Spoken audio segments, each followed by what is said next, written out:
Hello everyone, it's Old Guardian here. In this video and in my next video I want to take a look at the state of Paladin in Scholomance Academy. Paladin obviously was one of the big winners of Scholomance Academy, and the class took the meta by storm and seemed very strong at the start. But how about now? We have been playing in Scholomance Academy for around a month, and now people are used to playing against Paladin. So what is Paladin able to do at the moment? The established wisdom is that in order to play against Paladin you want to kill their minions so that they don't have stuff that they can buff, because buffs are a key part of what Paladin decks are doing right now, and if you just deny them those buff targets then they are not able to do many things. There are a couple of approaches that Paladin has taken to fight this increased knowledge on how to fight against them. And this one is one of those approaches. This is still a pure Paladin. It still runs stuff like Lightforce Zealot, and it has a Lightforce Crusader in it. So pure is of course the traditional approach to Paladin in Scholomance Academy, and it's still a good approach. I had great success with this deck.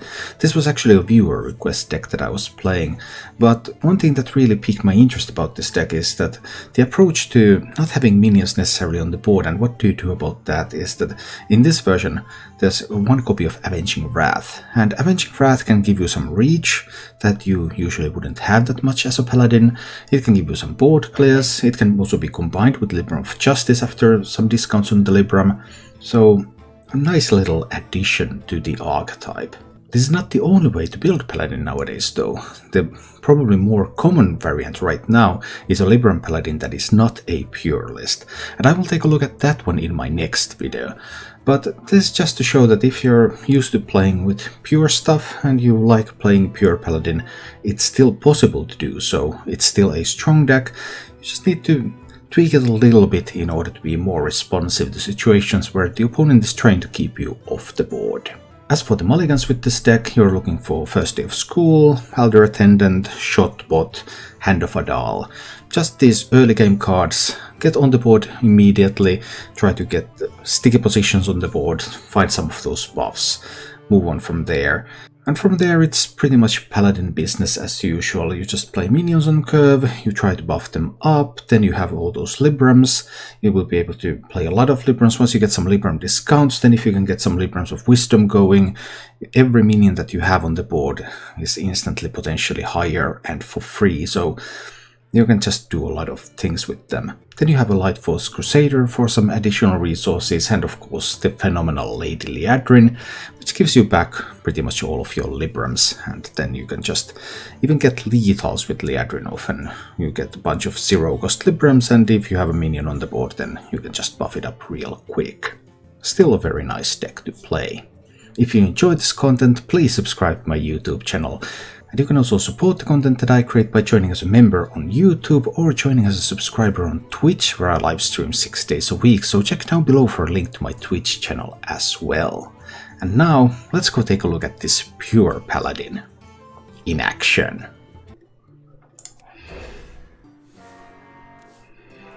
Alright, let's see about this Priest game.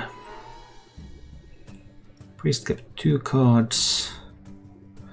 I have the option to coin the Shotbot. Coining Shotbot would play around turn 2 Setek.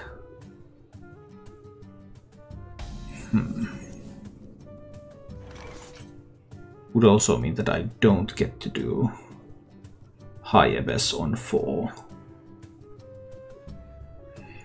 And I kind of would like to do that. What are the odds of a turn 2 Setek?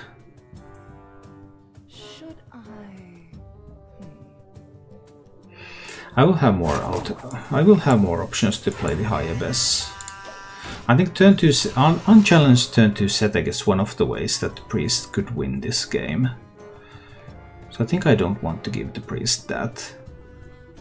I will draw more spells to activate the High Abyss eventually. Does Star Bonus Superior affect the MMR? It reflects the MMR snapshot of the moment that the season ends. It's not the highest rank you got. It's just the exact moment when the season ends. is when your star bonus is determined. So if you were high and then you lost a lot of games, Sucks to be you. You're still going to lose all those. You're still going to lose all of those star bonuses. So I cannot actually kill the Crimson Hothead. Now, if there's an apotheosis for that, that's a fairly major problem. Apotheosis turns that into a 5/9. It's fine, I still need to do it like this. Wasn't high and lost all of my games. Oh dear. Don't keep your thoughts to yourself. Copy a card in your opponent's deck. Well, more goodies. Well, this is starting to get interesting now, isn't it? This is getting interesting now. Do I trade? Do I go face? Well, how about I push 12 to the face, and then we'll see what happens next. Because if there is no apotheosis, then this position is relatively difficult for the priest. I guess there could be a Holy Nova or Breath of the Infinite. Those would be relatively okay. But I still didn't want to kill a 1/1. That kind of indicates Breath of the Infinite with the dragon in hand. Or a Holy Nova.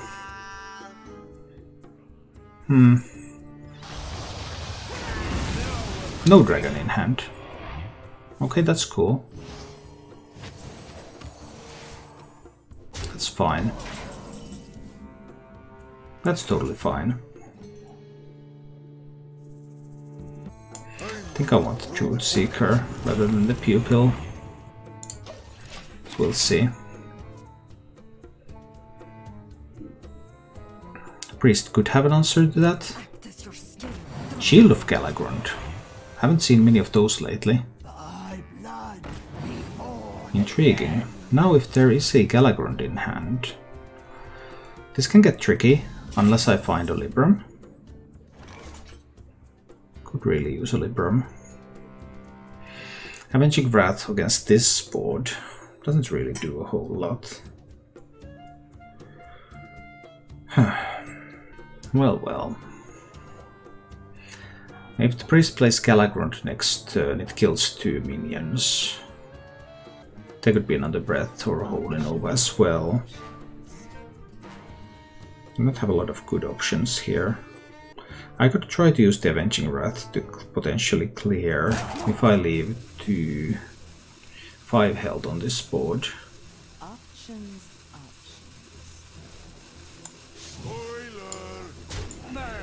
I guess I'll give it a try.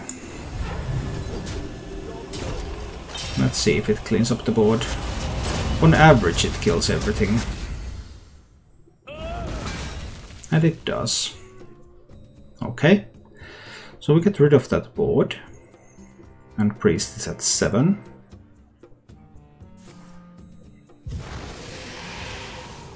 Priest goes down to 4. I will act as your scale. Okay. So I suppose there's a penance. No penance. Intriguing.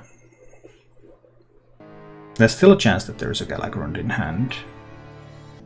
I just can't get a board that would be wide enough here. I think I need to use the Blessing of Authority now.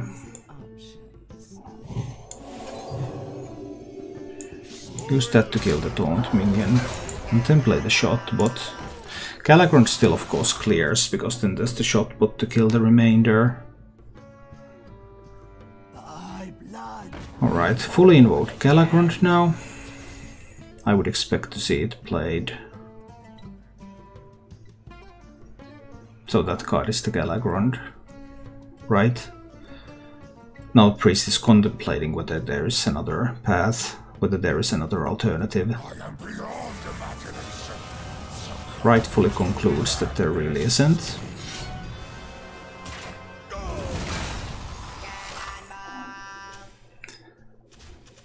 Priest did actually gave both of the Galagrond synergy cards, by the way, and nothing else. That was phenomenal. Such a shame I haven't found the Librams. I can try to go wide. I probably have to try to go wide. Let's see how it goes. But at this point, Priest might have stabilized. It's possible.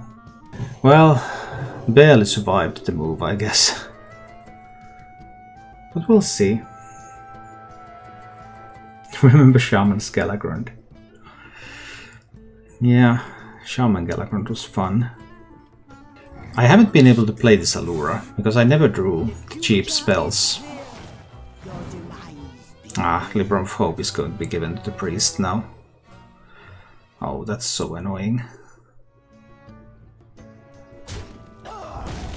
And then the Priest has randomly generated penance too. Priest is having the good stuff. Time is running out. So now I have to assume that Priest has the Libram of Hope. I believe I need to play the Lightforged Crusader now. See what I can pick up from this one.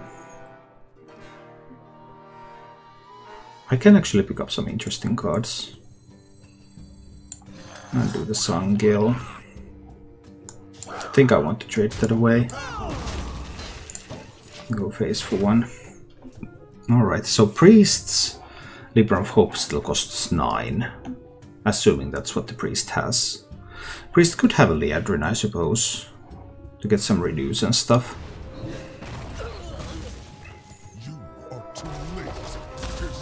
Kronks is not bad. Summoning an 8/8, alright. Well, luckily I have this equality here.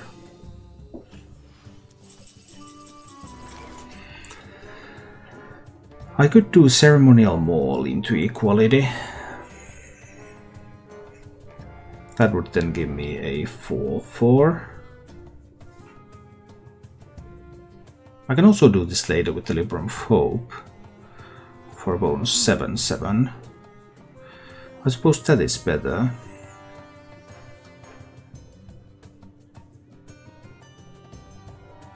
I don't want Allura to cast the Libram of Justice now. I do have the option to play Allura into Hand of Adal, but if it casts... there are too many bad cards for it to cast. I think I'll just go for the equality now. Kill those minions.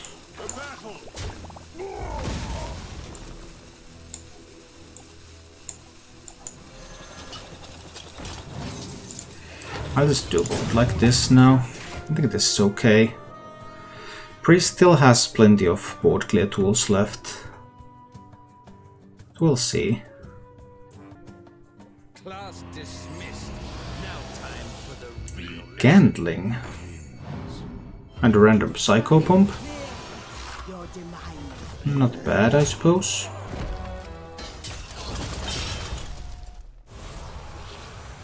Well. Not bad at all.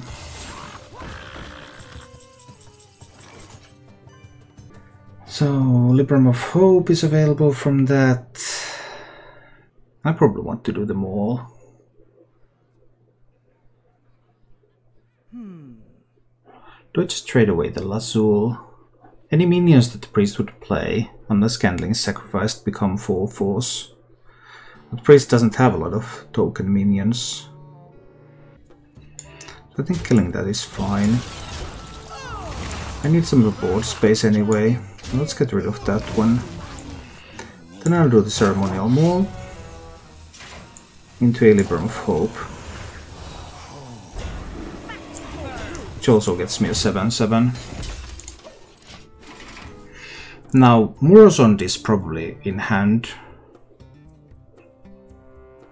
There's always the chance that there's a Morozond play coming. And I assume that there's also a Libram of Hope, although it could also be a Lady Liadrin. So we'll see. But I have quite a lot of value So we might be able to fight a value battle against Priest. Soul Mirror, another option. Well, Priest was able to find a 4/4. Or did Priest want to use the Pyromancer's effect? Because if that was the idea, then no, that's not the way it works.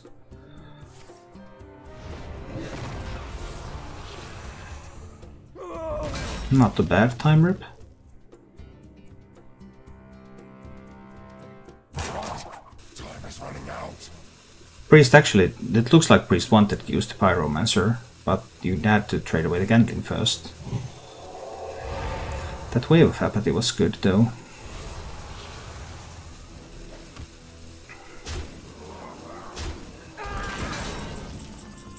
Getting rid of my big minion. So I have 5 damage here, 7 damage. I don't quite have it. I already used the Avenging Wrath. And of course Priest probably has at least 1 Libram of Hope available. That has got to be the assumption here. I see 1 death, 1 time rip. Okay, okay. Looks like a Hand of Adal. More Librams of Justice. And this Libram of Hope. And at this point I believe I'm hitting face with everything I've got. Put the Priest down to 4 health. See how that works. I've seen only 1 renew, and the only penance I've seen was randomly generated. And Biscop is redeeming a deck, right? Who is blue? How far was the move? Well, we moved from Denmark back to Finland, so quite far. I see a dark future. Amit. And the Cabal. And the Death. Lots of good stuff for this Priest. Dance, puppet, dance. I guess the Priest found a way to actually make the Cabal great again after the nerf. Well, this is going to be the high abyss into Libram of Justice turn. Become the hero this world needs. It might even cast a Consecration here. I suppose that's not terrible either. Kill that one. And now there's that 1 health Amit, so something needs to be done about that. I cannot wait to read these. Could have played the Elder Attendant before the Libram of Justice would have left me a little bit more room to do things. We'll see. Does the Priest have an answer to the 1114? I have seen two Shadow. That's a random thoughts. Thoughts still generated Libram of Justice. Obviously a great choice. Obviously. Now Priest starts to heal up a little bit. Fine, fine. Don't stop multiplying my Librams of Wisdom. I still haven't seen the Soul Mirror. That is coming at some point. And I think that one is the Libram of Hope. So there's still a lot coming. Liadrin without generating more Librams. Maybe. Man, that's just Liadrin.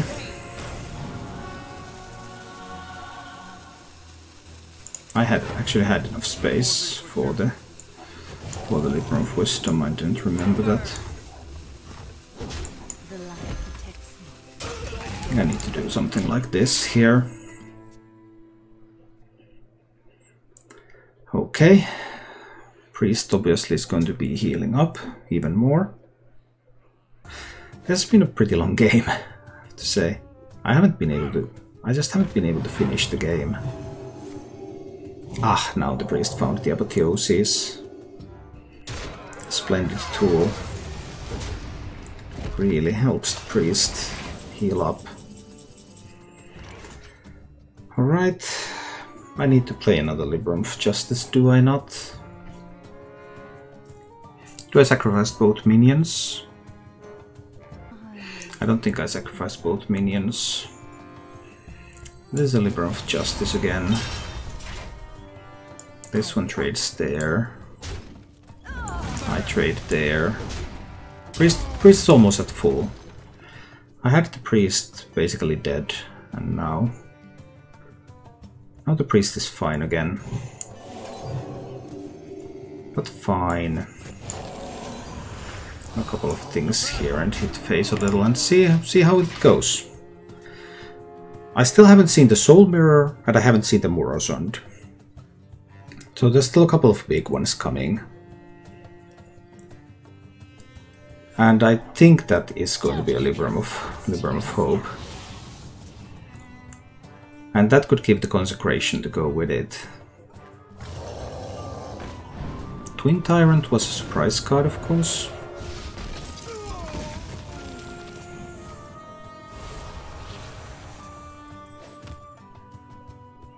I've seen one copy of Apotheosis, so there is another one remaining. Does that mean that I want to kill the Twin Tyrant?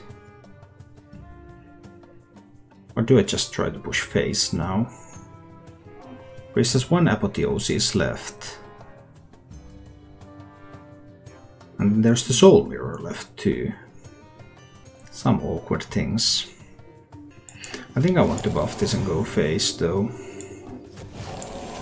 We'll see how it goes.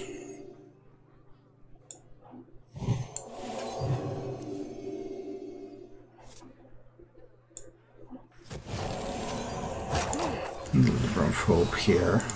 Hero power. Kill off the 1/1. And push the 12 to the face. Because if that's a Libram of Hope, it costs Priest 9 mana. There's probably a second wave of Apathy. A randomly generated Abyss. Okay. And does that cast a Soul Mirror from the deck then? Nobody does cast the Wave of Apathy from the deck. Oh, that was so sweet too. Definitely helps the priest a lot.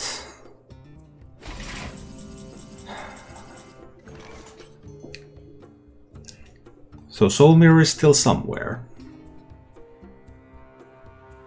The question is just where is it? Apotheosis is still somewhere. But I have just 8 damage. I do not have lethal damage. What if I push 6 this turn? I need to do another Libram of Hope here. And it's a lot. And I think I need to push that 6 damage here. It also threatens lethal with the True Silver Champion. Although Soul Mirror can prevent that, of course. I don't think Soul Mirror has been in hand. So it would have to be this top deck. I have a pretty strong read that there is no Soul Mirror. There have been so many good positions to play the Soul Mirror. So it would have to be that top deck card. If there's a Soul Mirror, there's high likelihood that I will lose. It was that top deck card. I had to read that Soul Mirror isn't there. 1 in 9 to get it. And the priest got it. How about that? How about that indeed? I had a very strong read that it's not there. Time is running out. I mean, it wasn't in hand, my read was correct. So I can top deck Consecration for lethal here. That sadly is not Consecration. 1 off with the lap partner into Consecration. 1 off. Priest has another Apotheosis. If the order of cards is that Soul Mirror first and then draw the Apotheosis, then I suppose Priest is doing fine again.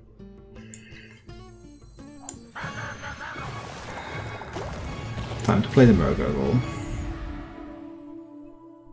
Getting something with charge, but that's only 8 damage. I can't kill the Ancient Guardian with that.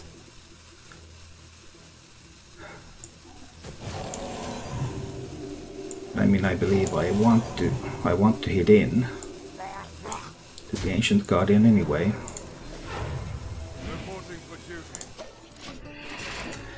Okay. Now, can Priest top deck the Apotheosis next? Priest needed the Soul Mirror top deck last turn. Priest got the Soul Mirror top deck. Can Priest find the next top deck as well?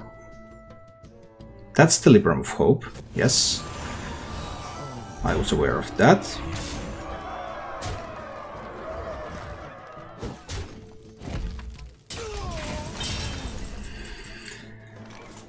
Now, Lab Partner Consecration, 3 damage. No, it's Lab Partner Consecration Blessing of Authority, and it's lethal. So it's actually the Lab Partner first,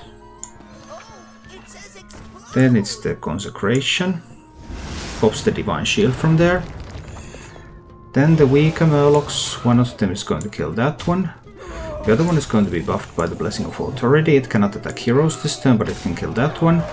And then these can go face. And ultimately, it's a victory. Thank you for watching. If you enjoyed the show, please click the like button and subscribe to my channel for more.